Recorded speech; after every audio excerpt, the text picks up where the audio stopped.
Okay. And if, say, you had one location, and you have one person is winning right? That goes to whoever has just the most accumulated points.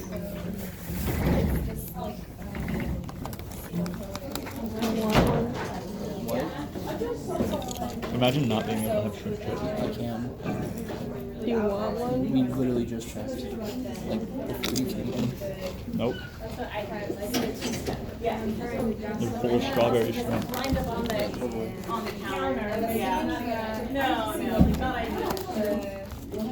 Let's forget that Mikashi here. You should throw one at Josh. Joshua Hector. Patrick? Patrick? No, Patrick. No. What was the joke? He said something about Pepperoni pickle to that. No. Yeah. the little Basically. Did you know that we're going to need to pour a chemical and then put our mouths on a straw into the chemical? What's a cucumber? Formaldehyde. No. Formaldehyde blue. All right, welcome, everybody. You know what a vegetable is? Some of you heard of red food, guys? Actually, do you know what a fruit is? If you can believe it, we are halfway through the semester. Here you go. You know all We're in week 8. Because a vegetable is just like Well, let's see. How many weeks are there? It's 17 weeks, right? So we're, I guess, not officially. By like the middle of this week, right? Sure, do you know this correctly? Sarah, could you turn that light on? Same. All right. Yeah, at one time, well, when I first started teaching here, semesters were 18 weeks long. And then there was discussion about changing it to 16 weeks. And it was a big debate across the campus about switching it to 16 or keeping it 18. And then in the end, we went half season. And we were stuck at 17 weeks.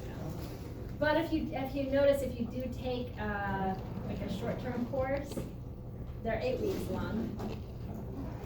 Anybody taking an 8-week-long class right now? So this is your last week of that, right? And then if you're starting one, it doesn't start next week. It starts the week after next. So if you're on that like short-term schedule, where you're just taking 8-week courses, you take an 8-week class, have a week off, start another 8-week class. Somehow that works, and you have that week in between. You're like, what does this have to do with anything? It does have to do with actually something. Is that my other class, I'm teaching multiple classes, and a handful of them,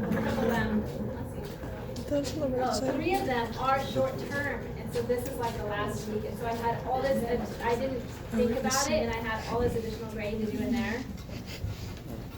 Hence, I didn't quite finish all the grading in here.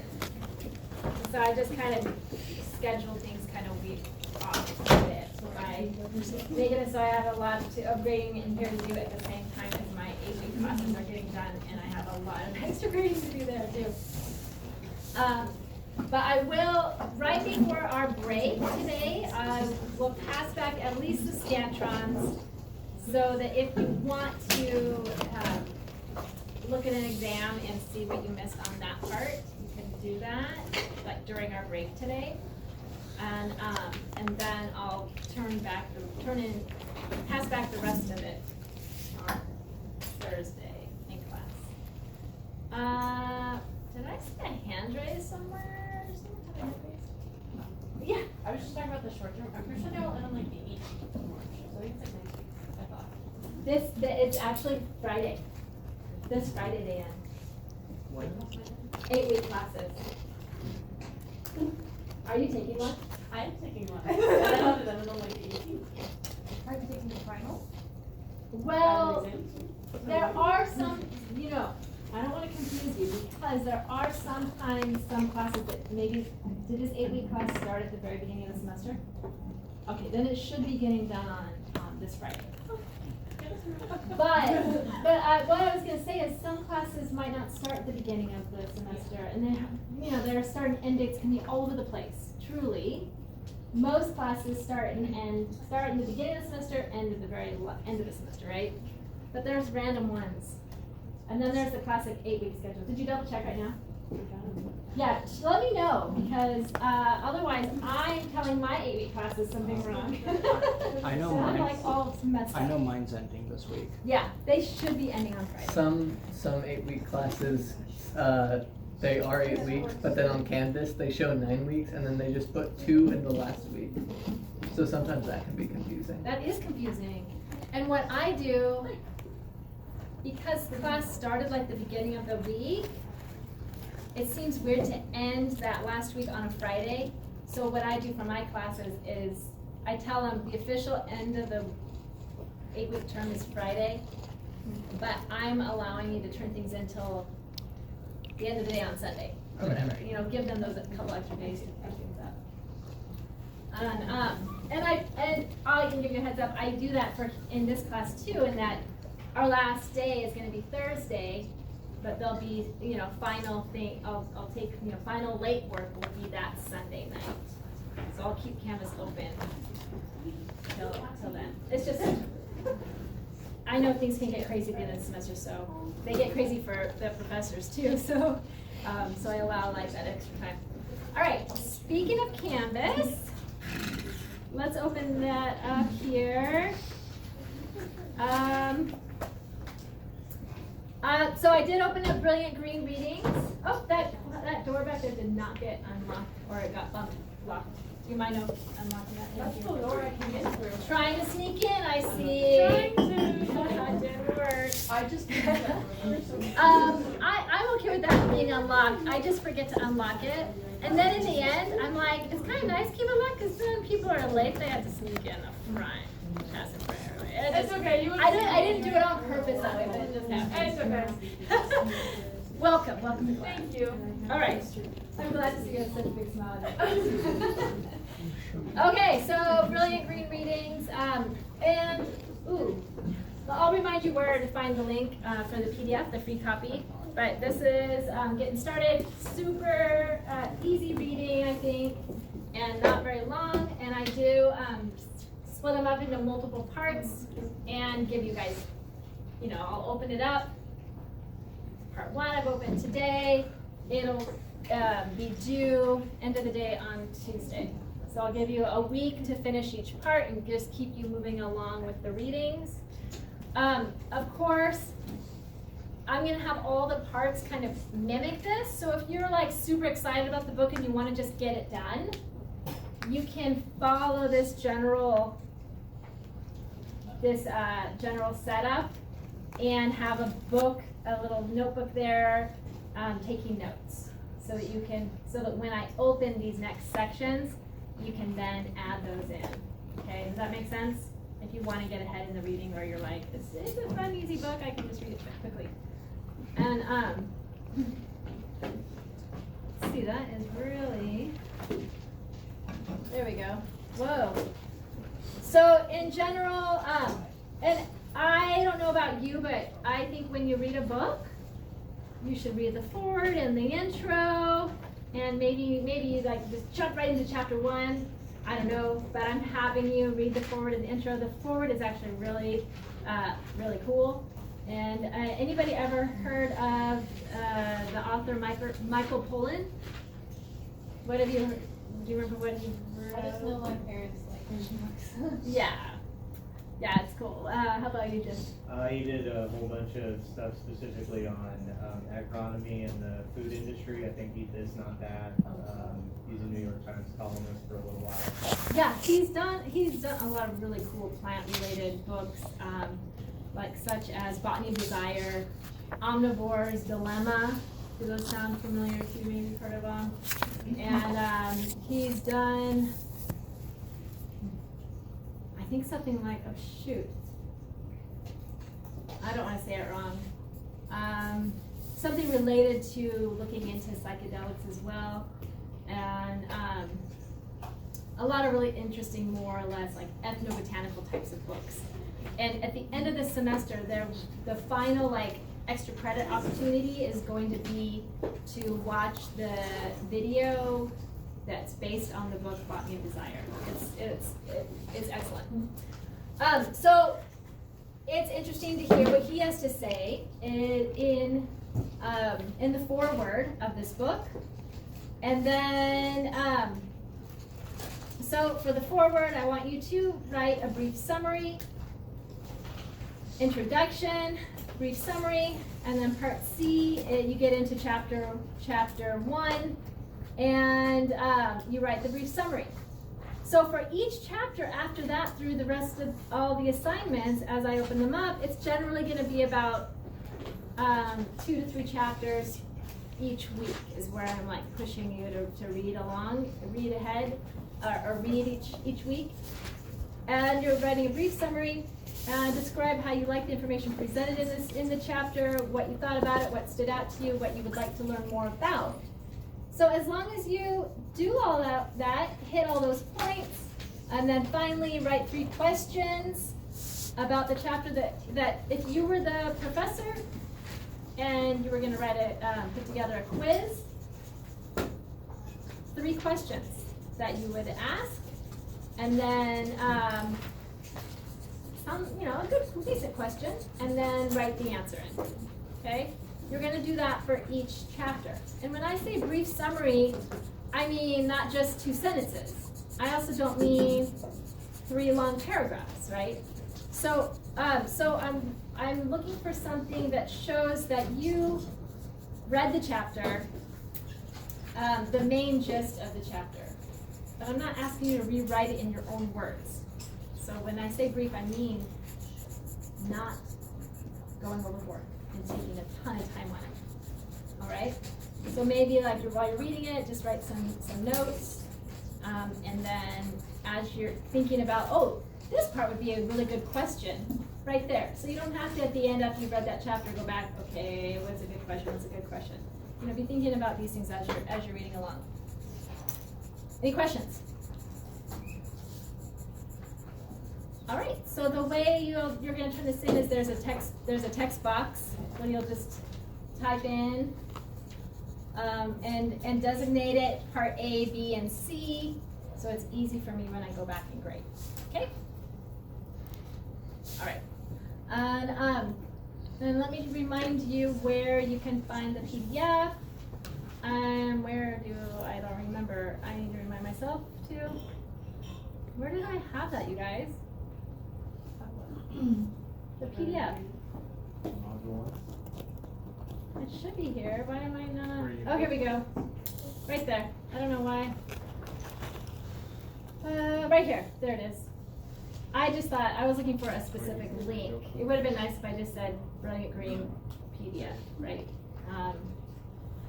I'm seeing now that would be helpful. Maybe I'll do that. If I forget to do that, then you can find it in free class book links. All right.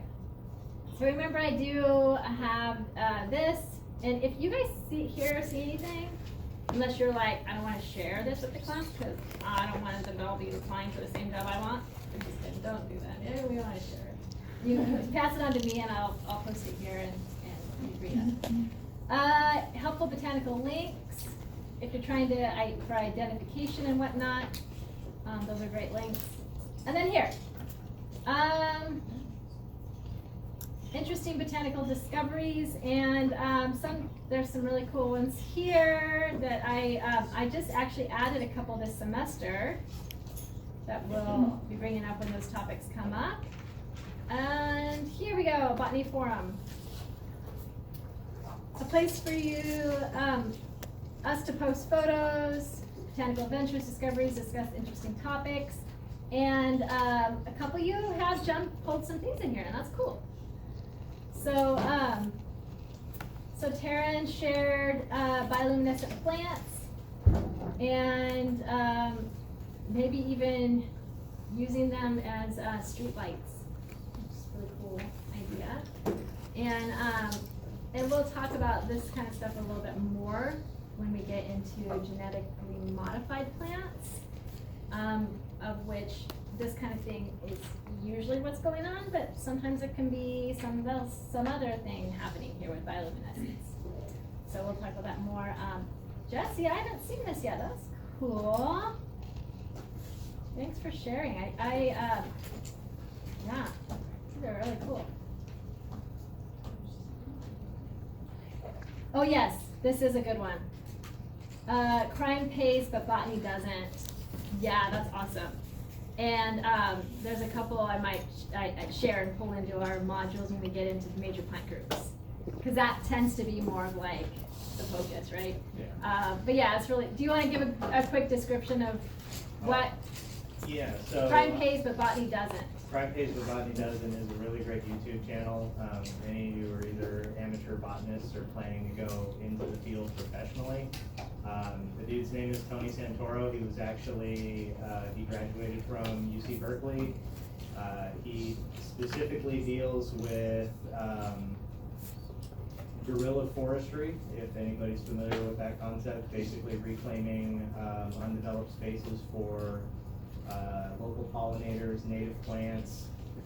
He also has a project going on in South Texas right now called Kill Your Lawn, where he takes volunteers and he basically tears up all their shitty, excuse my language, Kentucky bluegrass and invasive and plants, food crops and native pollinating supporting plants. It's very sweary, so if you got your apples up that I just cursed, it's probably not for you. But yeah, it's a really, really cool channel. It's presented in a very accessible way. The video specifically that I linked there deals with what he calls generic ass botany identification.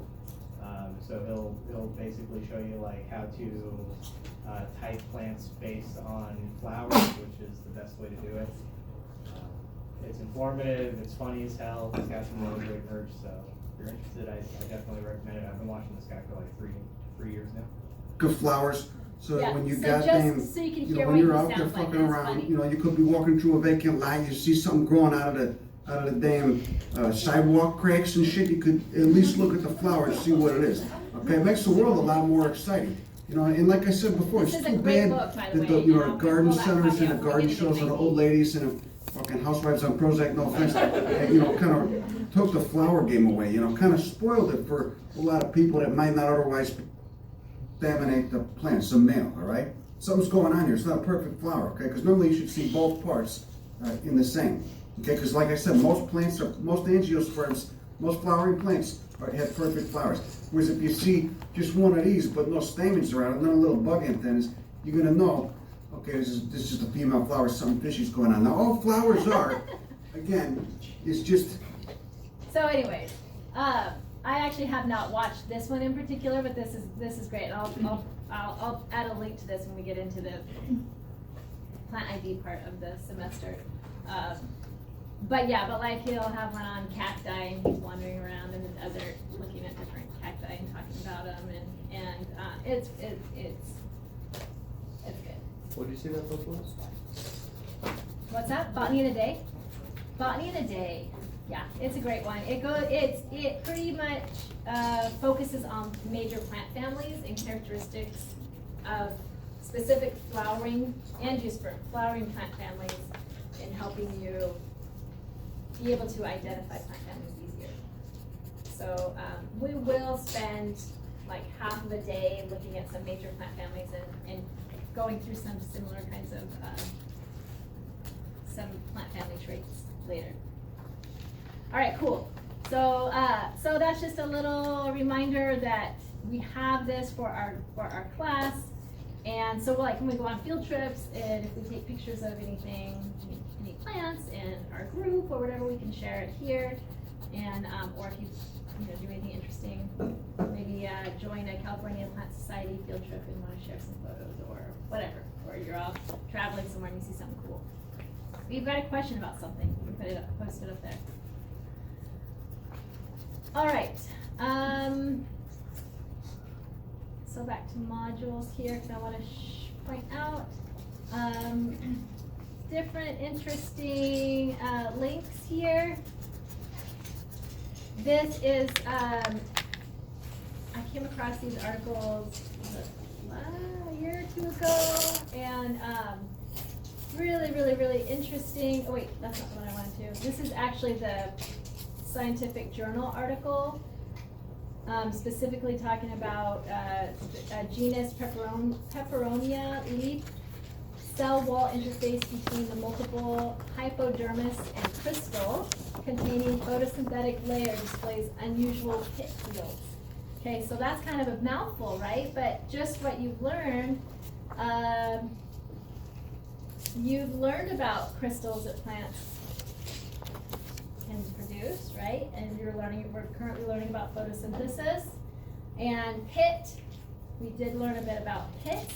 Tracheids specifically have their secondary cell walls are covered in pits, and or their cell walls, just in general, are covered in pits. And those are those plasmodesmata. So just even thinking about that can get you thinking, what's going on here? And I actually meant to click on this other link here, which is a more general sort of article here. This is a great website, Botany One, and this is written more for folks who aren't, in grad school studying botany, and more for the lay botany interest person. But they pull interesting information from peer-reviewed scientific journal article like the one I just had up. Okay, so this is interesting. This is showing a plant cell. You guys seeing that? I'm going to see if I can get this image a little bigger. Oh, whoops, that clicked us right to that article again. But let's see if I can make that specific picture bigger. Nope. Okay, we'll go back here. Just do Control Plus and then frame. Where did it go? Sorry, guys. Which one did I have it on? I think it was this one. Nope. I think it was this one. There we go. I have too many windows open. That's a problem. All right, so I thought I was gonna just enlarge that, but instead I clicked this link to the article, and I did it again. I don't mean to be clicking it. There we go. All right, so what's happening here in this image? I want you guys to tell me about this from what you've learned so far in this class. Hello? That's a cell. It's a cell. Awesome. I know. Yeah. I told you that already. What else? There's a crystal. There's a crystal. Good, good, good. And what kind of crystal? A druce. Good job. And what is happening here? Something's feeding it. Something's feeding it? That's what I meant. Deflecting light. It's connected to the plasmodesmata. Are those graphites? Yeah, here, so remember that article, it mentioned pit fields. So here's pits, plasmodesmata here. And we've got, what are these things? Chloroplasts. So we're seeing this is a cell. What's this part of the cell? A vacuole. So central vacuole. There's a druce inside it, which we know. That's where the druces are formed, is inside the vacuoles. Calcium oxalate shell there, and then the crystal forms. But what did we talk about? And I sort of saved this discussion for now, is earlier in the semester when we talked about druces, what was a major function? Protection. How? Protection? By making things that would eat it avoid eating it. So yeah, like that sharp, Deterrent. those sharp points. And then the other ones, the raphides, those sharp needle crystals, right? That's easy. You can imagine all those stuck in your mouth, and that would be kind of, well, to us, kind of irritating, but to a smaller creature, more intense, right?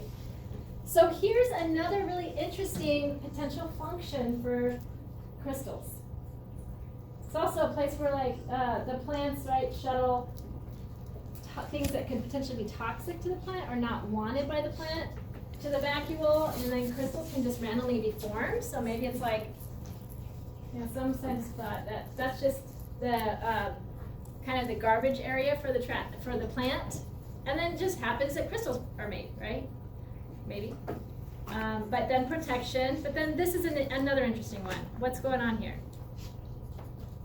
Sirion mentioned reflecting the light, honing the light in to where? Like kind of helping to reflect in what?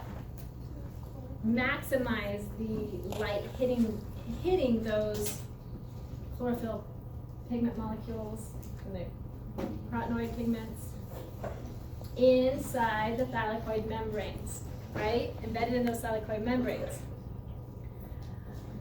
All right, so that is really interesting. And another interesting article that I read in relation to function of druses is that scientists are finding that maybe in addition to this cool job is that plants can start to break apart those crystals and actually pull carbon dioxide out of it, which is crazy, and pull out components that are needed by the plant. So it's like a storage area. But yeah, this is really amazing to think about, the connection of druses and photosynthesis, specifically the light reactions. All right, so I know you guys all have lots of free time. I don't give you many assignments. You don't have a lot of stuff to do in your other classes, right? So read all this stuff for me. You could give us more assignments. Yeah? Yeah. You It'll, for your grade, you mean? well, Sorry, the like that knowledge here. in that. All right. Where am I going? Okay. All right, so for just in introduction, back in a quick kind of recap. Make sure I think I got the volume on here. So we started this last time. Before we covered light reactions, I kind of had this video playing, giving you an overview first. I'm gonna do this again for part 2 of the photosynthesis. We already talked about light reactions. Now we're gonna talk about the Calvin cycle. Okay, the other major part of what happens in this process. So let's watch this first, and then we'll jump into the details. Light reactions in the thylakoid, which are summarized by the following equations, require sunlight and water among the reactants and generate oxygen, ATP, and NADPH as products. All right, you guys remember all that? Mm-hmm. And this is a different way to sort of write out this component of this part of photosynthesis is pulling in the ADP plus Ps, because we know that there are little ATP factories happening in those thylakoid membranes, ATP synthase. And then we have the NADP plus, the taxicabs, going around wanting to pick up a couple high energy electrons, becoming NADPH, okay?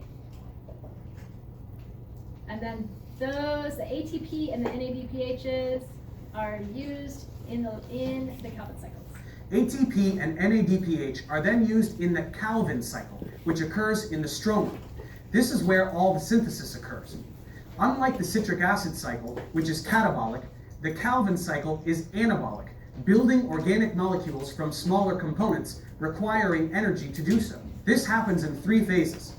Phase 1 is carbon fixation, which is catalyzed by an enzyme called rubisco. Rubisco captures CO2 from the atmosphere and attaches it to a 5-carbon sugar called ribulose bisphosphate.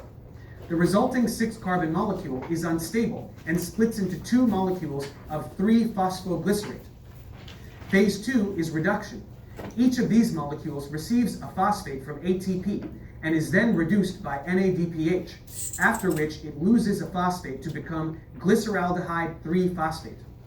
Some of this G3P is the output of the Calvin cycle, going on to other pathways that generate glucose and other organic compounds. And some goes back to generate more RUBP and start the cycle over again. To generate a net output of 1 G3P, the cycle needs 9 ATPs and 6 NADPHs. So to summarize, photosynthesis occurs in 2 phases. In the light reactions, light and water go in, and oxygen comes out, as well as the ATP and NADPH that are used in the Calvin cycle, where carbon dioxide comes in and organic products like sugars come out. In this way, it's almost like the reverse of cellular respiration. They involve a series of redox reactions. The electrons just flow in opposite directions. In one, a sugar is built. In the other, a sugar is degraded. And that's how plants make their own food. Thanks for watching, guys. Subscribe to my channel. Alright, so before we jump into that, For more tutorials. And as always, feel free. you are paused. I am reminded of something that I want to go over really quick. In our discussion, quick discussion of energy, quick overview of energy and enzymes. So we just got a quick preview of the Calvin cycle, which is the second major part of photosynthesis. The first part we focused on last time, the light reactions. And in talking about the light reactions, we talked about the conversion of light energy into chemical energy, and specifically that chemical energy in the form of ATP. Okay? And the Calvin cycle is a very important process where we start with fixation, converting a gas into a solid, carbon dioxide gas into a solid form. And that, we've got to have enzymes involved, enzymes to help push reactions along, to either help pull things together and form chemical bonds, or help to break chemical bonds. Okay? So energy and enzymes are important. I feel like maybe doing a quick review of those topics might be good. So I'm going to zoom through this quickly. We've got 2 types of energy, kinetic versus potential. What do you think glucose molecule is? Chemical potential. It's chemical energy that is potential. Very good. Right. So stored energy. So potential energy, stored. And then as our bodies break that down, then we work with that. That's the kinetic part. Energy in motion. And we talked about, with the light reactions, we talked about energy, the solar energy coming from the sun, and what's happening with that. You know, some of it's reflected by atmosphere, reflected by clouds, reflected from the Earth's surface. A lot of it's just absorbed by land in the oceans, and we have, in that absorption, we've got photosynthesizing organisms then absorbing, pulling that in and using that. And then some of it is just even absorbed in oceans and as heat.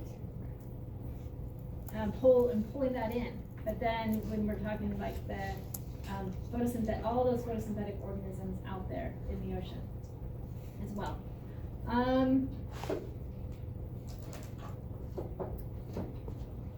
So chemical energy like ATP, like a glucose molecule, like that gas that you put in your car.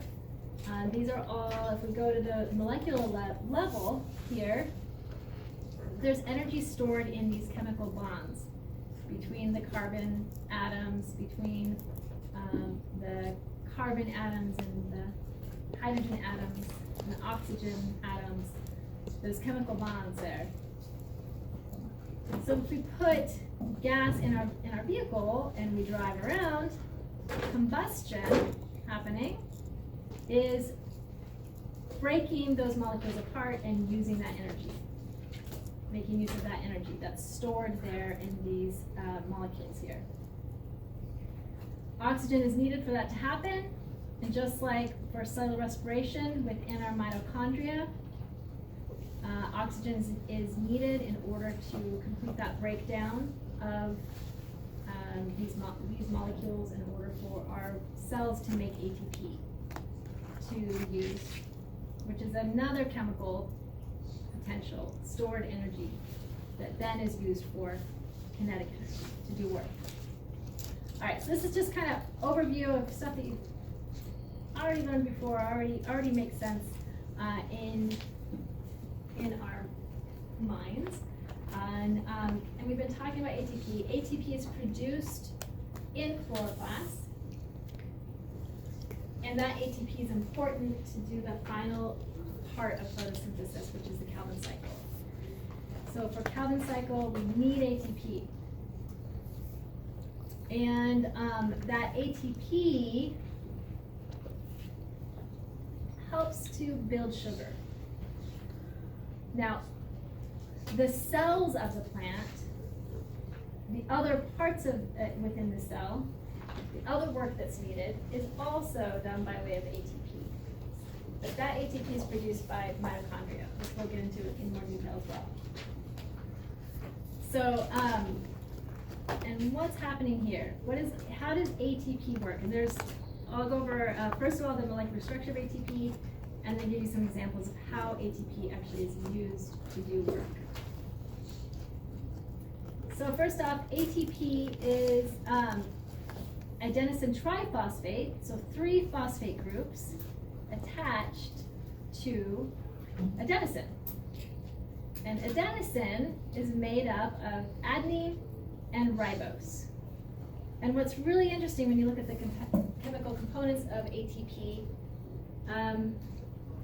adenine, does that sound familiar to anybody? What is that? Nucleic acid. It's the A, when you talk about nucleic acid language, A, T, G, and C. It's the A, adenine, which is pretty remarkable when you think about, these chemicals and different things that they're used for. And then how about ribose?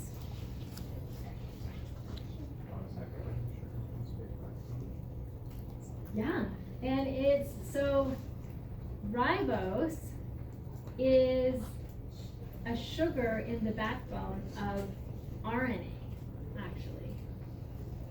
So ribonucleic acid. DNA is deoxyribonucleic acid. So deoxyribose, there's an oxygen on ribose that you don't have on deoxyribose. We'll get into that when we cover DNA and RNA later in the semester. But, so that combination here, adenine and ribose, this is one of the components of RNA right here. And then adenine in DNA. So you attach 3 phosphates to that, and that's ATP. And think about ATP like a rechargeable battery. When 3 phosphates are connected here, it's a fully charged up battery, ready to do work. And the energy then in this bond, when that is broken, is released. And that can be used to do different things. To move things in the cell, to cause chemical reactions, push chemical reactions to happen, a lot of different things. So transferring that phosphate to another molecule can make something happen, and then just the releasing of that energy. So So here's some examples. So we're talking about, you know, why the importance of ATP, what ATP is, and in our cells in general, ATP can be used to actually move a motor protein. So we talked about components inside a cell moving around on the cytoskeleton by way of these little motor proteins. And I showed you a little video of that, of those motor proteins moving along, moving components. So ATP, then, that phosphate coming off and those components then connecting to the motor protein can cause it to move. How about this? Actually involved in the work in a membrane. So ATP can help push something against the concentration gradient. So normally, if there's higher concentration of a solute on one side, you're gonna need to apply some energy, some work to force it against the concentration gradient. And ATP can provide that. And I mentioned chemical work. So actually, either helping to form or break chemical bonds. ATP can be used in that way. All right, so these are just a few examples. And in the example of talking about how ATP is used in the Calvin cycles, as we're going to get into, what role do you think it's playing? What do you think? Calvin cycle is building sugars, building food. Yes? That's chemical work? Yeah, it's going to be chemical work, exactly. So ATP, in the process of ATP bringing to the table there in helping to make sugars in Calvin cycle is going to be chemical work. So ATP cycle. ATP, adenosine triphosphate, ready to do work, and the phosphate it gives up one of its phosphates. It then becomes adenosine diphosphate plus P. So ATP synthase functions in holding those together to make ATP. So, so as I've been grading exams, some of you went in discussing what mitochondria do. Some of you are like, mitochondria makes energy. So, is that correct to say it that way? Why not? Because energy can't be created or destroyed. So energy, that's an important part of this discussion on energy, is energy cannot be created or destroyed. It just changes form. It's passed along. And sometimes what happens, can it seem like it's going away? It's not getting destroyed, but some of it comes off as heat. And that gets us, talking a little bit about entropy too. But so mitochondria are not actually making energy. Mitochondria are helping with breaking down the food we're eating and using that stored energy in the food to power ATP synthase to make ATP. So mitochondria are making ATP, and then that ATP can be used for energy, right? It's just a transferring of chemical energy in food or in a glucose molecule into then ATP to be used for work. And we talked about the light reactions. The energy needed to power ATP synthase in a light reaction is from where? Not from food. Yeah. It's coming from light. So it's taking the energy from light and converting that into chemical energy into ATP. All right, any questions so far? All right, so that was just a little, I don't know, was that confusing or helpful? I don't know, I just kind of had that thought today. Like, let's talk a little bit about energy. Because I threw ATP at you last time, and then we didn't really talk about it much. Feeling okay with it? Yeah? All right. Let's talk about enzymes. Enzymes are huge stars, right? Yay. Let's hear it for enzymes. So what kind of biological molecule is an enzyme? A protein. Very good. And what do enzymes do? Lower activation energy of certain chemical reaction. Which speeds up. Lowers activation energy. So in order for a chemical reaction to happen, energy is needed. Sometimes some chemical reactions will just happen, but it just will take a really long time. So has anybody ever accidentally made cheese? I'm thinking about like if you, or like sort of like a cheese you would not want to eat. Maybe you leave like a partially drained chocolate milk container in your car on a hot redding day. My stepsister did that a lot. On accident or on purpose? Wasn't cheese. Oh, okay. It felt like it was. Did it feel like it? Yeah. It may not be the kind of cheese you want to eat, but yes. I don't know what it was, but my mom had a great idea to freeze milk one time. So like, it was watery at some points, but like almost solid at others. I don't know what that was. Huh. Yeah. That's so freezing milk, and then when you thawed it out, it. It was watery and Did something. kind of like cheese, but it wasn't. Okay. It was weird. I threw it away. That is weird. Maybe it was already kind of going bad It because she kind of froze like it. empty I don't know. It was in there for like a year.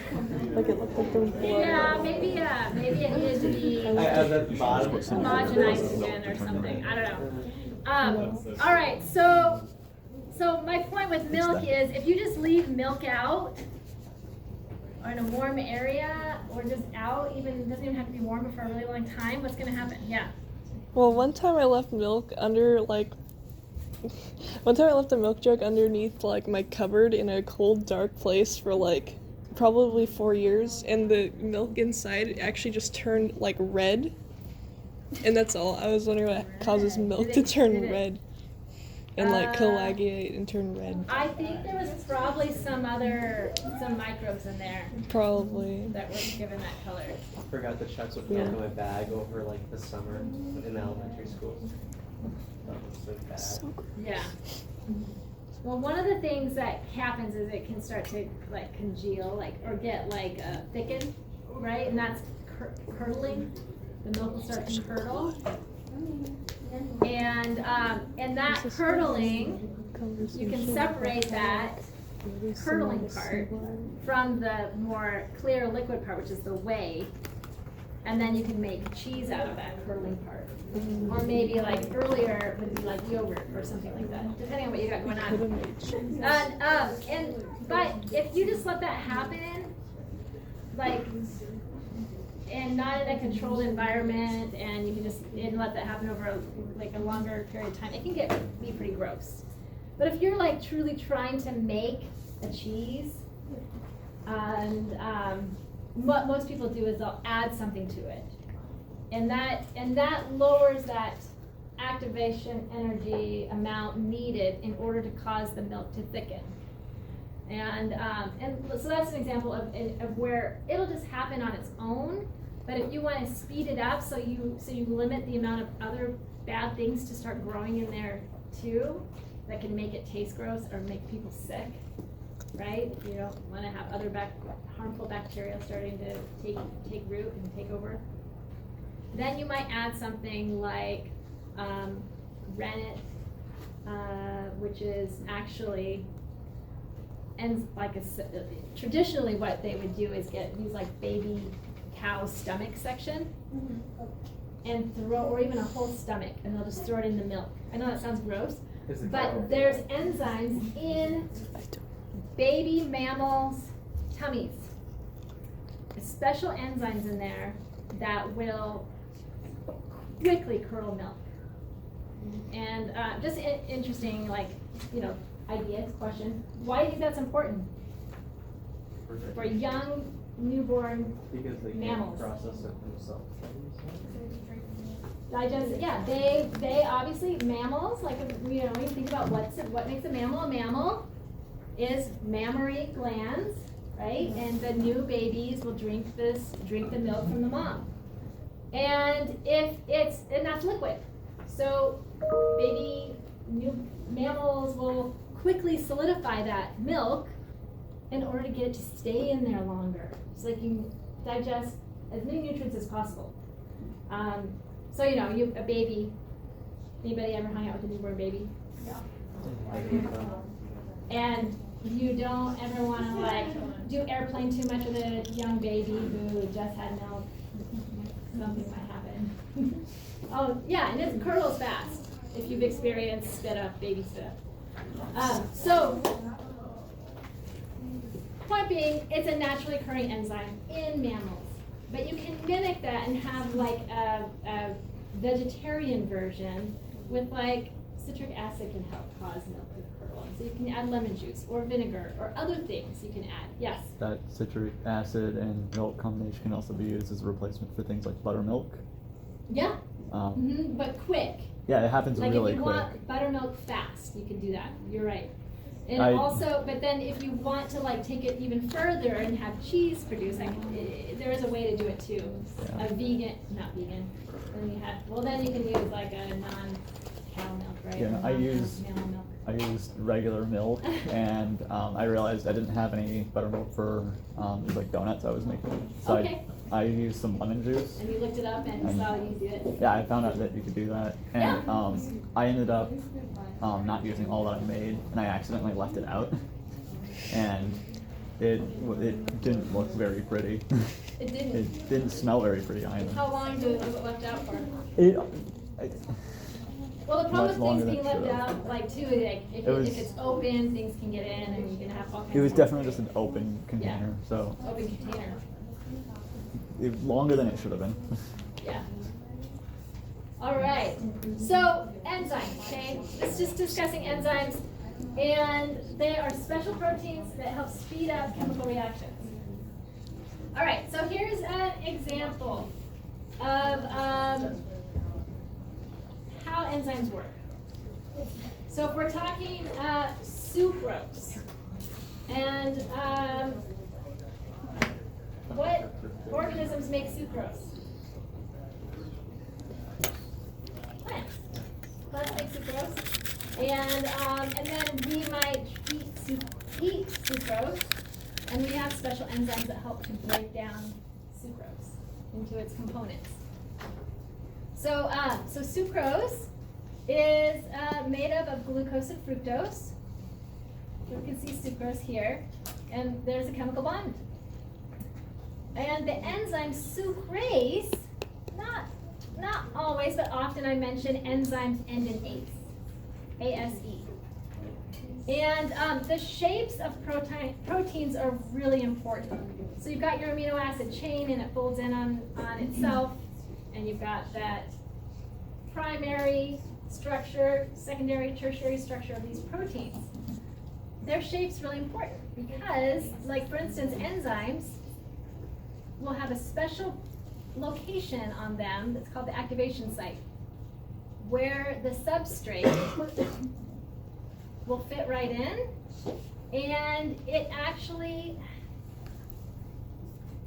kind of, that substrate fitting into the active site on the enzyme helps to make the chemical bonds, the bond weaker. So it pushes forward that chemical reaction. The breaking, chemical reactions are either breaking or forming bonds. So enzymes can do the opposite, where they can help bring things together because of their shape. So the substrate would fit right in there. In this example, and we have water also at play here. So remember we talked about chemical reactions where water is needed. You guys remember what that's called? Hydrolysis. Water is needed to help break something. Hydrolysis. Lyse breaking with water. Hydrolysis. So we've got water. This is a hydrolysis reaction. Water's pulled in as well. We have that chemical bond broken. and the hydrogens and oxygen of water help fill in those electron shell holes that are open now, with the bond being broken. And then the products are released, glucose and fructose. So that happens in our systems when we're digesting food. Enzymes are helping to break things down. So enzymes can also help build things together, which is what we're going to get into with Calvin cycle fixation step. So any questions on enzymes? So if an enzyme is in an environment that's too hot or too acidic, too basic, it can actually mess with the shape of that enzyme to the point where it's not going to function anymore. Can you imagine if this shape changed just enough that the substrate couldn't fit in it anymore? So temperature, pH, number of enzymes or substrate, also inhibitors. Certain things can affect enzyme function. Obviously, here's an example of proteins being denatured. And inhibitors can be something that'll fit in that active site and get in the way of the proper substrate. You might also have different parts of that enzyme where another component can connect to it and change the shape of that enzyme just enough that substrate can't fit into it. So multiple things can happen to get in the way of an enzyme functioning properly. And that's also something we're going to be mentioning in relation to Calvin cycle, and something that can happen.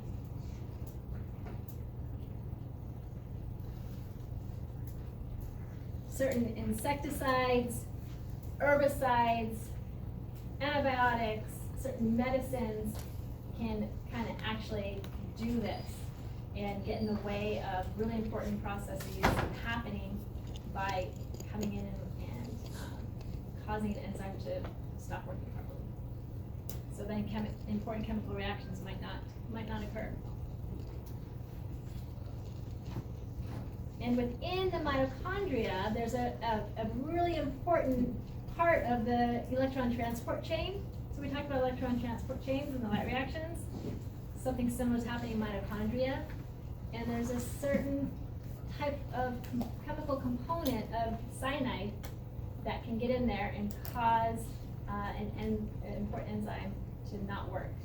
And so then ATP is not going to get produced. And somebody can either get super, super sick or actually die from that happening. All right, so enzymes are play a very important role in metabolism in general. And so in plants, we're focusing in plants, in photosynthesis, and then in cellular respiration. So with our whole big picture here of what's happening in photosynthesis, remember where we are. This is our photosynthesis roadmap. We are in chloroplast. And where do the light reactions happen?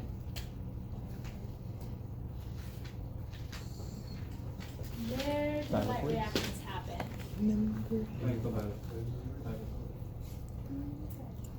The light reactions are happening in, you can say a couple different things here. The thylakoid, you can just say thylakoids, you can say specifically, what's it called when you have a stack of thylakoids? A granum. And if you have lots of those stacks, granum. So this is a granum made up of thylakoids. And the light reactions are happening with thylakoids. We have NADP plus and ADP plus P coming in, and then ATP and NADPH with the electron taxicab coming out. So the Calvin cycle is happening in the stroma. So the fluid around the thylakoids is the stroma, right? Not stoma, not stomata. It can be kind of confusing, all these new terms. So this is a really good thing to come back to just remind you what's going in, what's coming out, the two major, where things are happening with photosynthesis.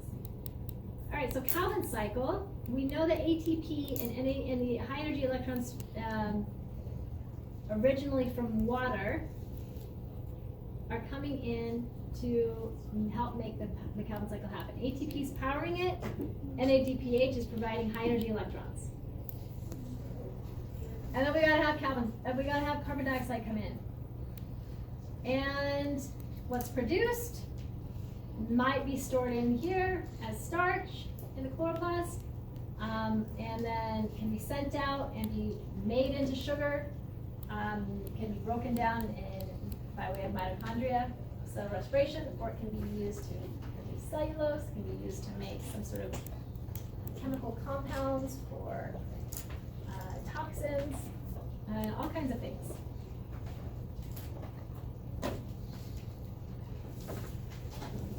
All right, so Calvin cycle. Happening in the stroma. And we have, from the air, carbon dioxide getting pulled in, and a very special enzyme called Rubisco. So fixation is going from a gas to a solid. So carbon dioxide is fixed. And we have a very important enzyme called Rubisco.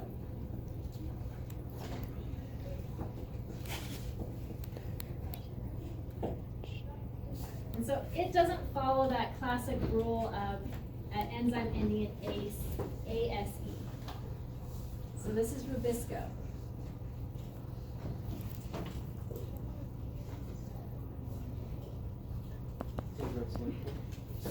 So carbon dioxide, and remember how I mentioned, if you think about, I'm going to go ahead and draw out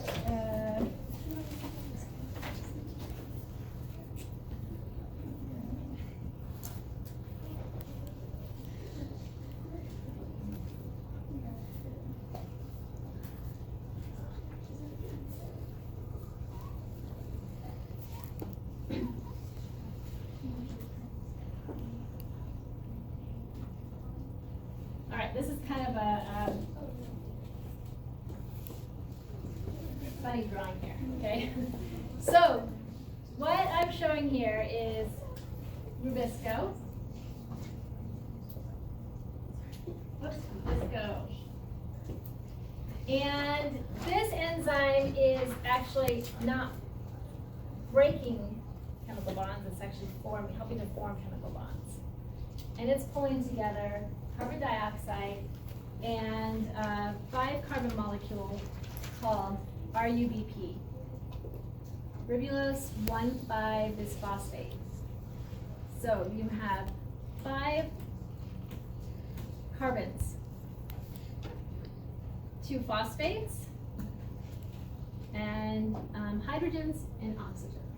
Okay. So we're gonna kind of follow the carbons through this process. And just know that there's other components as well. So RUBP. I'm just kind of showing this here as showing where we're going to have, just to help you think about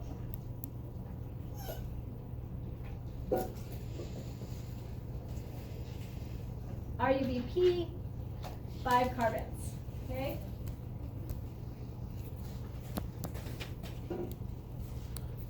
And, oh, got stuck.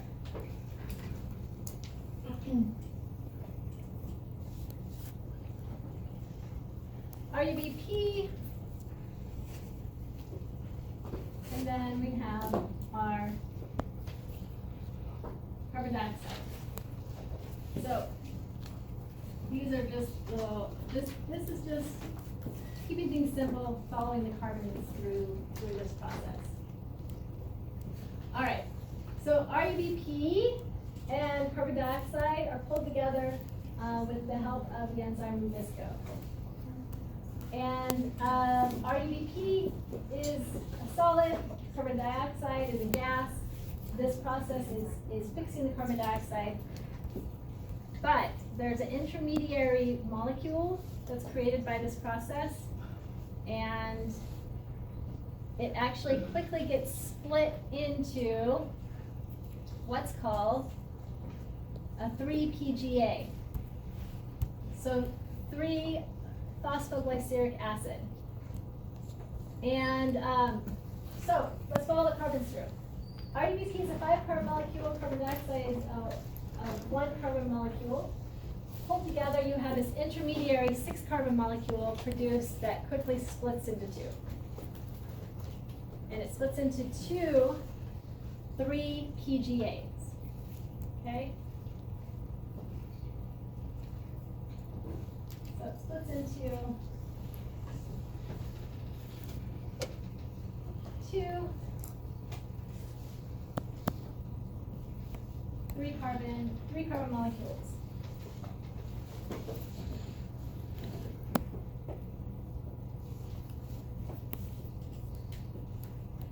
Now this is if we have 1 carbon dioxide coming into the mix.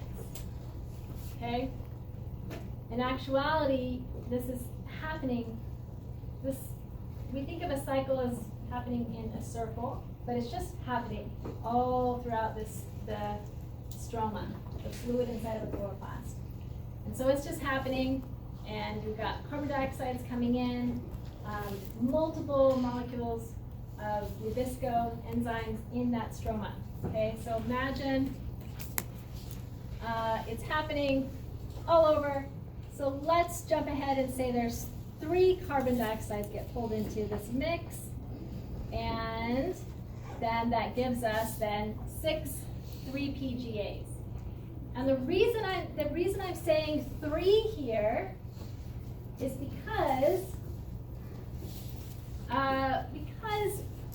we've got to have then the starting RUBP again.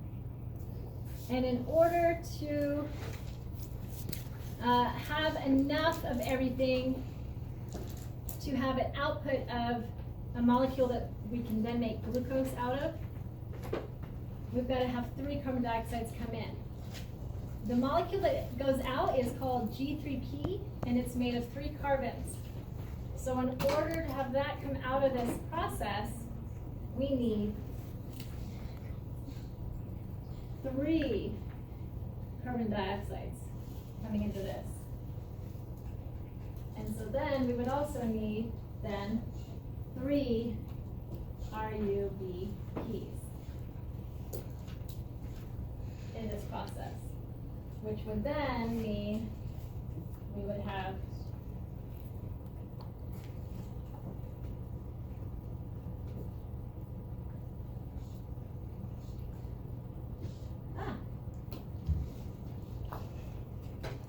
we there yet? How many of these have been produced? 6. How many 3-PGAs? So we're almost there.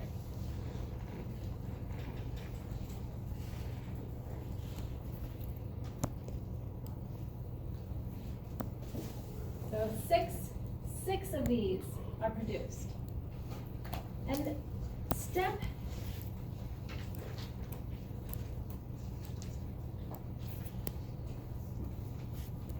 step 2 here is the part where we get the ATPs coming into play. We have phosphates getting dropped off from the ATPs, then forming ADP. And we have this interesting shuffling that happens here. So for this part, do you remember how we called redox reactions, where electrons are being passed along? We also have electrons getting pulled into the mix. High energy electrons get shuffled in as well. And so this is going to be, we're going to call this, let's call it shuffling and reducing. So step 1, fixation. Carbon dioxide is fixed by rubisco to form RUBP. And then we have, or not to form RUBP, sorry, that was wrong. carbon dioxide is fixed by Rubisco by being pulled in with RUBP to make PGA, free PGA. Then we have the shuffling and reducing steps, where we have NADPH. Remember, with those high energy electrons. And we can kind of remind ourselves, high energy electrons here. Those electrons are shuffled into this mix. And we have ATP that also has potential energy, and it's dropping off phosphates, and those get shuffled in, and then the phosphates come off. We have all this happening in this process right here, and in the end we have what almost looks like a really similar kind of molecule. We have G3P. You will hear some places called PGAL, and so if you can learn it both ways. I'm going to say we have the number 1 step, fixation. Number 2 step is the shuffling and reducing, and that then means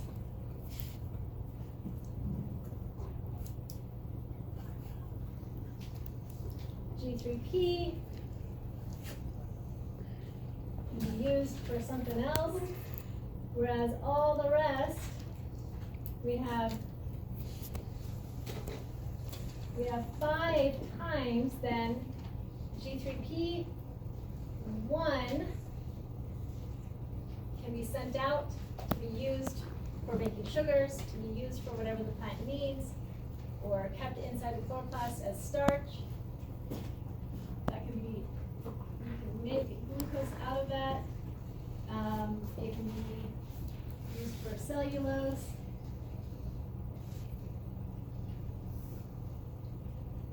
It can be used for producing nectar, can be used for producing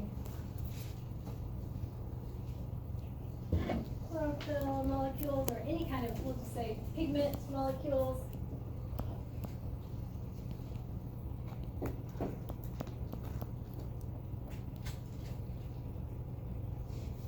Secondary compounds.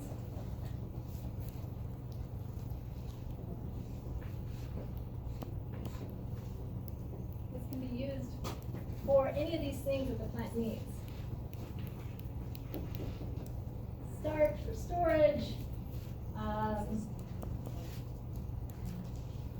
cellular respiration. All right, so that's right here. One of those G3P molecules can be used for whatever the plant needs. So what happens to these other G3Ps? Just to remind you, we're kind of following these carbons through this process. G3P is also a 3-carbon molecule. It looks very similar to 3-PGA, but the shuffling has occurred and high energy electrons have been pulled into it from the light reactions. Okay?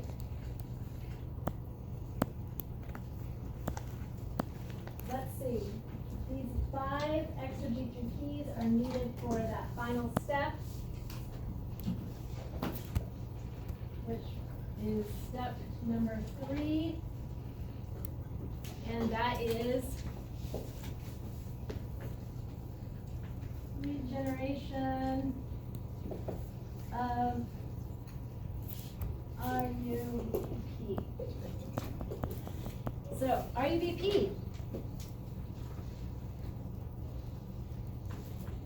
those 5 G3Ps get converted into then 3 RUBPs.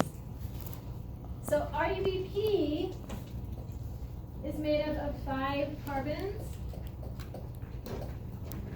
and each of these are made up of many carbons? G3P? Doesn't it? Remember, they're made up of 3 carbons. So 5 of these means there's 15 carbons, and so 5 of these can be reshuffled, and RUBP, 5 carbon RUBP can be reformed, because that's an important part of any cycle. Any cycle starts and ends with the same material. That's why it's called a cycle. Not because it happens in a circle. That's how we draw them out, just to help us think about the fact that you're starting and ending with the same material. You're starting and ending with RUBP. Carbon dioxide gets pulled in. We have ATP powering this. Hydrogen electrons from NADPH getting mixed, shuffled in. And, right, NADPH pulls in the, drops off hydrogen electrons in this shuffling and reducing step. Question? Did see a hand raised.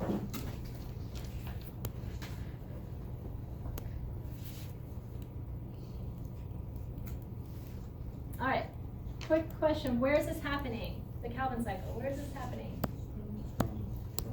Happening in the stroma. And so when the NADPH that's produced with photosystem 1, remember the NADPH producing photosystem? It's just right already there in the stroma. So it's just gonna, wherever, that's where the Calvin cycle is happening. So when you talk about, sometimes you'll hear the Calvin cycle called the dark reactions. Calvin cycle is not going to happen if the light reactions aren't happening, right? So that's why I don't like to call it the dark reactions, because it gives you that false idea that it's going to happen in the dark. It's only going to be happening if the light reactions are happening, providing the high energy electrons to get shuffled in, get pulled in, to reduce. Remember, every time you have electrons being pulled in, it's reducing something, right? And the light reactions are providing the ATP to power this and make this happen. So light reactions need to be happening for the Calvin cycle to occur. Yes? So number 5, G3P is what becomes the beginning 3 RUBP. So again, so this, let's make it a proper cycle, shall we? Have it go this way, right there. Okay. So we got carbon dioxide coming from the air, getting pulled in. This goes pulling RUBP and carbon dioxide together to make a very unstable 6-carbon molecule that quickly splits into 2 3-carbon molecules. 3-PGA. And then we've got step 2, NADPH, high energy electrons get pulled in, shuffled in during step 2. And actually for glucose to happen, how many G3Ps do you need for glucose to be produced? Glucose, it has how many carbons? So we got, that's getting messy. I'm trying to reach too high up. Glucose is a 6-carbon molecule, so you actually would need another one, right? You have to add that to another G3P. What is going on with me? I swear. I don't think I'm dyslexic, but as I've gotten older, something's going on and I'm starting to write things backwards. I don't know. Maybe I've always done a little bit. Yes? So to summarize, the whole Calvin cycle's point is to take 3 carbons from the atmosphere and convert that into sugars. Say it again. the whole, to summarize the Calvin cycle, it's just, it takes 3 carbons from the atmosphere in the form of the 3 CO2 and converts it into like G3P. different types of, yeah, and then G3P gets turned into different types of sugars. So the whole point is to take carbon from the air and turn it into sugars. Exactly. But to make a glucose molecule, how many carbon dioxides do you need? Well, 6 Yeah. total, but yeah. Yeah. So it needs. Okay. So when I'm talking like pulling in 3 of these, you can think about how many turns need to happen in order to produce 1 G3P, and it's like you can think of it like 3. You have to have this. This has to happen. You have to have 3 carbon dioxides come into this process, and then that has to happen twice, right, in order to have enough G3P molecules to produce. In other words, it takes a 2 glucose cycles. molecule. Yes. Depending on how you might hear it worded a little differently depending on where you're, what you're looking up online or what you're reading. But all right. So this is helpful. See? Extended? I think it's back here.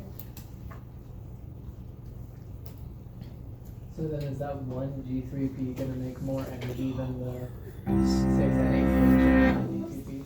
Sorry, say that again. Is that 1 G3P gonna end up yielding more energy than the 6 NADH and the 9 ATP? I like all of that. Not truly, but Is it going to, is there more energy stored in this than you had originally here? Yeah, because it's spending that energy to make that. Is that like net energy gain, or I guess seems like it's kind of whenever there's a losing reaction, energy. whenever there's a reaction, there is the potential for some.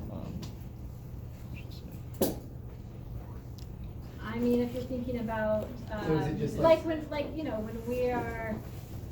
when we're working and our mitochondria are even doing what they need to do to make ATP and all that, there's some energy that gets sort of lost out by heat.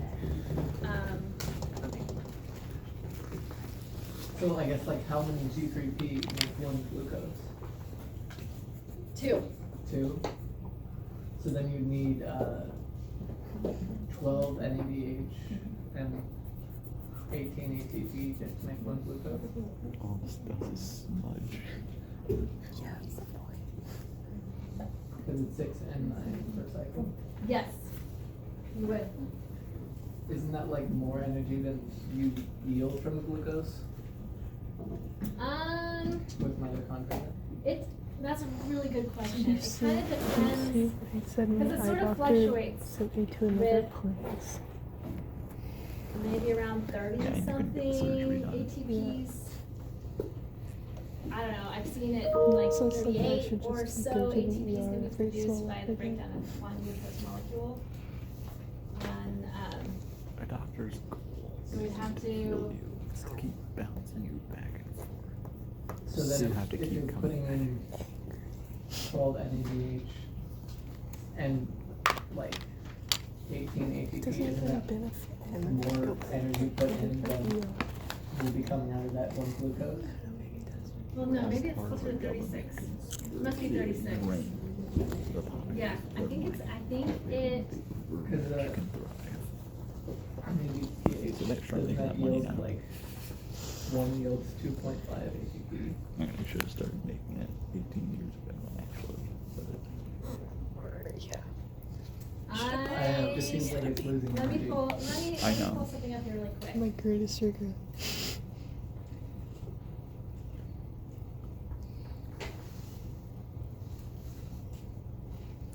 Let's jump ahead. So you guys can review all this cellular respiration. Do I do it here? Nope. This is on Canvas, right? Yeah, I do have this posted.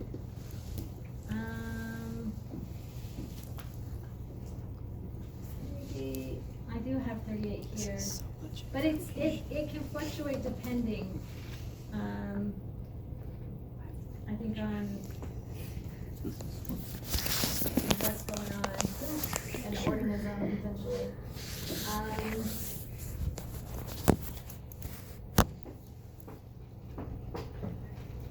There's something specific I'm looking for. Where is it?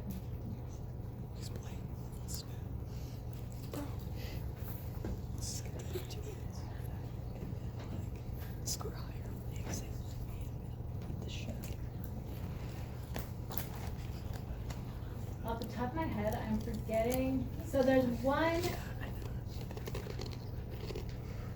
I'm trying to remember how many NADHs are produced in glycolysis, if it's 2 or 1. 2. Okay, thank you. I'm like trying to remember that. So you've got 2 there, times 2, so 4 high energy electrons. And What times 2? It's I'm trying to remember the total amount of high energy electrons. What's that? It's 2 NADH per glucose. Yeah, so this is Krebs cycle, or also known as citric acid cycle. Krebs cycle, named after Krebs, person who discovered it. Calvin cycle, named after Calvin, Dr. Calvin. So citric acid cycle.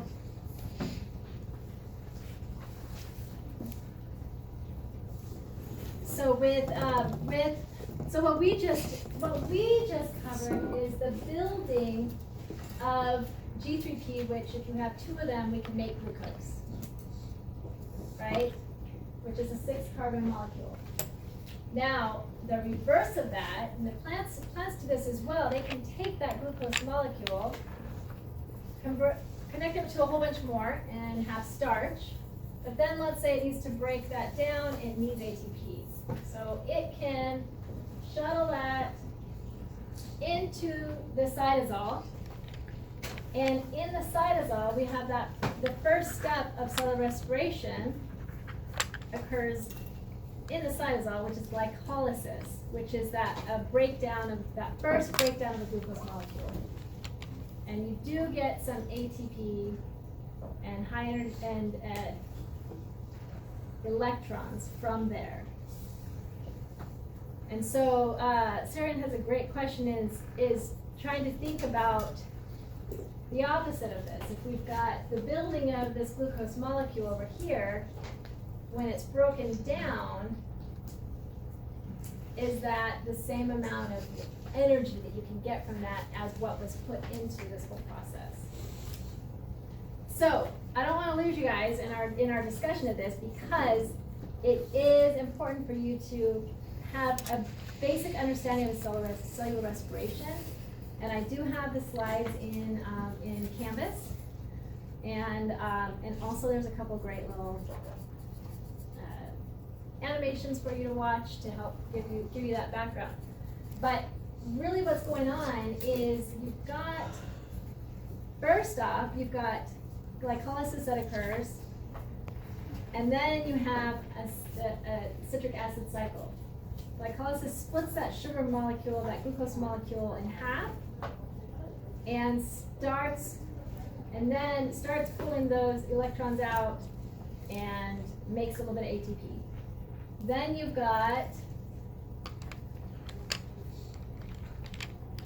what's called acetic acid.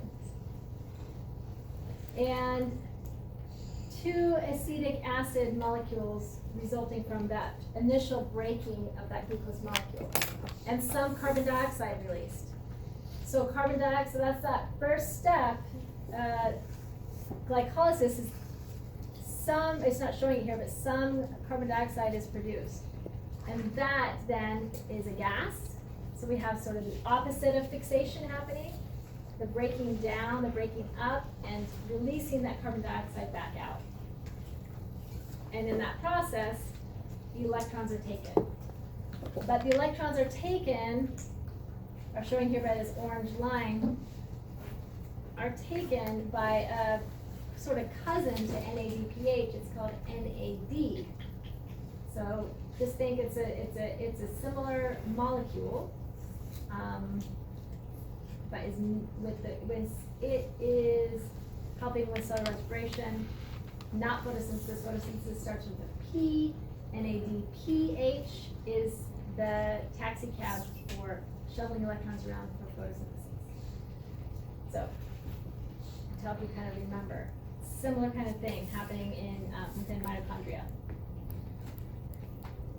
So NAD plus picks up electrons as that continual breakdown of the original glucose molecule, now broken up and into acetic acid, and those electrons are then taken out. This whole process is to make ATP, and a little bit of ATP is produced in the citric acid cycle. So we have 2 ATPs. So Sarah, help me out here. In glycolysis, we have 2 ATP molecules. And through this process, we have 2 more ATP molecules. So that's 4 there. Most of the ATP molecules are produced in the opposite of what we learned with light reactions. If you just take what we learned with light reactions and look at it in reverse. ATP is going to be produced here by the exact same ATP synthase molecule that we see in thylakoid membranes. It's in mitochondrial membrane, in the inner membrane.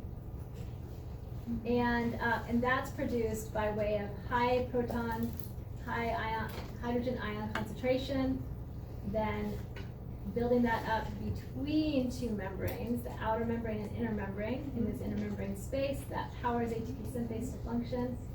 And in order to force hydrogen ions against the concentration gradient, we have electrons broken from the breaking of the glucose molecule, get past the electron transport chain, and provide then that energy needed to force hydrogen ions over here to power ATP synthase. And this is a process where most of the ATP is produced, which maybe around 34 or so. It's 32. Is it 32? Yeah, Fred says 32 for the total for glucose molecule. That's with glycolysis and the Krebs cycle and all that. I've seen it as 36 and 38 as well.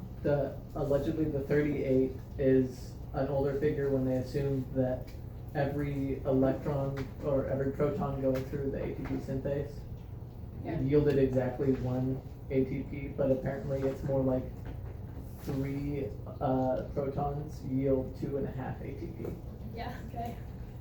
So then the math for that for the total is yields out 32 ATP 32 for total, glucose. including glycolysis. Yeah. Yes. As well. Because it used to be like a 1-to-1 ratio. And then if I did the math for the NADH and ATP that goes into making one, it's 42 ATP goes into it. So is it just putting it in the sugar form because that's easier to store, or because that sticks around longer? Versus just having the ATP there for the plant to use. Yeah. Well, not just so the sugar stays around longer, but because that is kind of like the backbone or that internal structure of so many other molecules that the plant needs in order to build itself and build the chemicals it needs to function properly.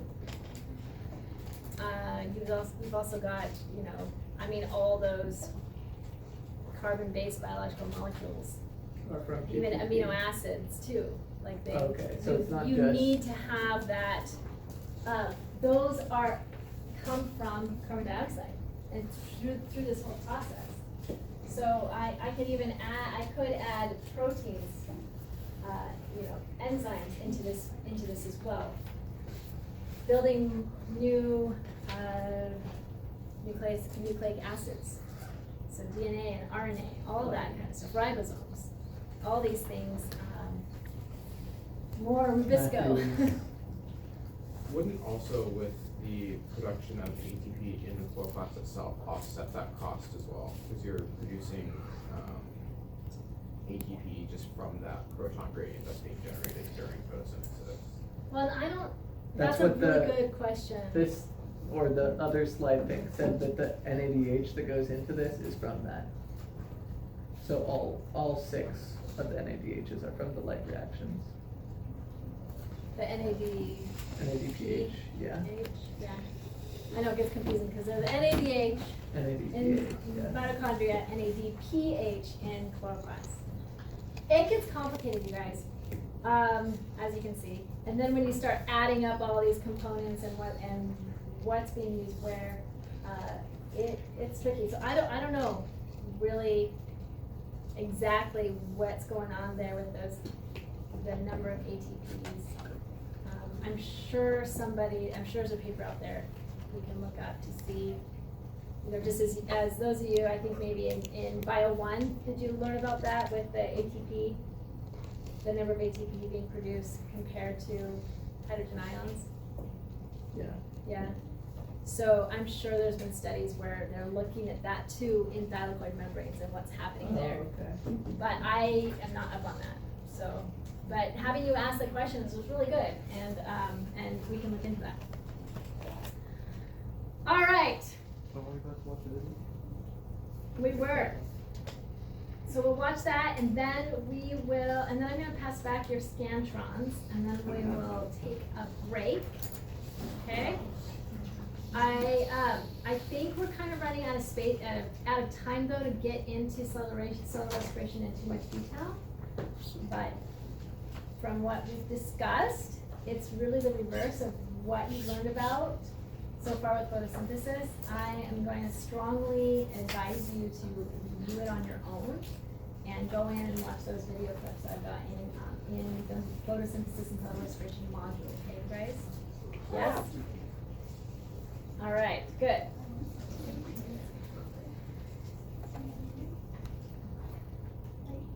And we may have some time to review it a little bit later as we get closer to the exam. All right, so we'll watch this. Will be a good little recap of kind of a fun animation on what's happening with health cycle.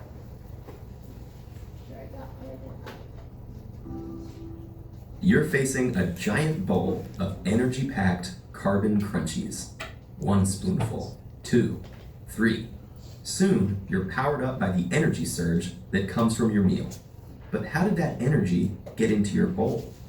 Energy exists in the form of sugars made by the plant your cereal came from, like wheat or corn.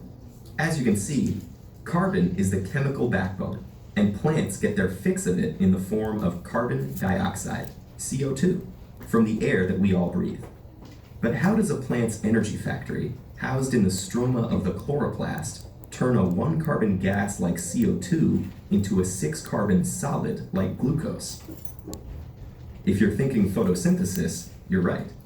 But photosynthesis is divided into 2 steps. The first, which stores energy from the sun in the form of adenosine triphosphate, or ATP. And the second, the Calvin cycle, that captures carbon and turns it into sugar. This second phase represents one of nature's most sustainable production lines. And so with that, welcome to the world's most minuscule factory. The starting materials? A mix of CO2 molecules from the air and pre-assembled molecules called ribulose bisphosphate, or RUBP, each containing 5 carbons. The initiator? An industrious enzyme named Rubisco that welds 1 carbon atom from a CO2 molecule with the RUBP chain to build an initial 6-carbon sequence. That rapidly splits into 2 shorter chains containing 3 carbons each and called phosphoglycerates, or PGAs for short. Enter ATP and another chemical called nicotinamide adenine dinucleotide phosphate, or just NADPH. ATP, working like a lubricant, delivers energy, while NADPH affixes one hydrogen to each of the PGA chains, changing them into molecules called glyceraldehyde 3-phosphates, or G3Ps. So the electrons Glucose needs 6 carbons to form, made from 2 molecules of G3P, which incidentally have 6 carbons between them. So sugar has just been manufactured, right? Not quite. The Calvin cycle works like a sustainable production line, meaning that those original RUBPs that kicked things off at the start need to be recreated by reusing materials within the cycle now. But each RUBP needs 5 carbons, and manufacturing glucose takes a whole 6. Something doesn't add up. The answer lies in one phenomenal fact. While we've been focusing on this single production line, 5 others have been happening at the same time. With 6 conveyor belts moving in unison, there isn't just one carbon that gets soldered to one RUBP chain, but 6 carbons soldered to 6 RUBPs.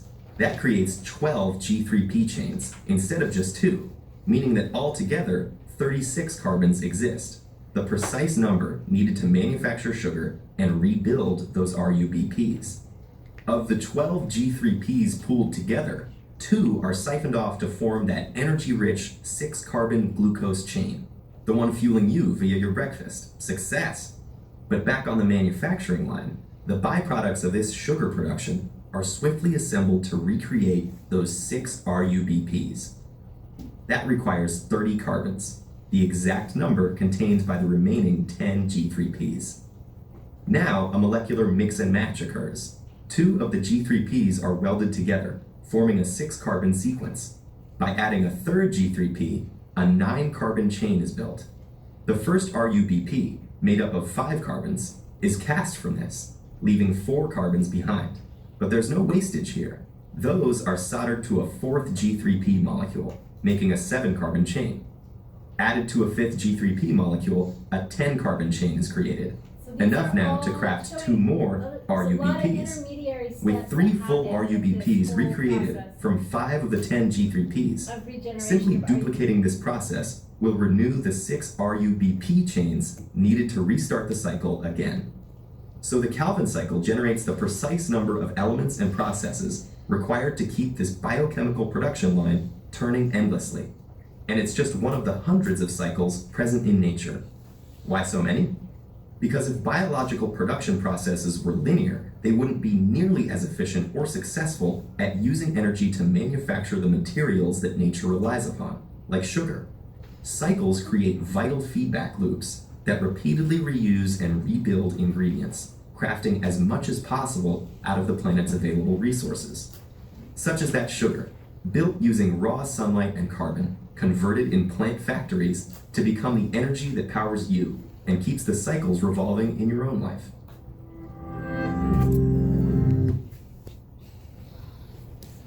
All right, yay. I hope that was helpful. Yes? Ready? But that just gives you a good example, and you'll see when you watch the video clips I have there that go over a little bit more into what's happening. Also, if you read the chapter in the textbook, you're gonna hear it just a little bit differently. And so it's good to hear that. Hopefully something is gonna click for you and it'll come together. All right, let me pass back those.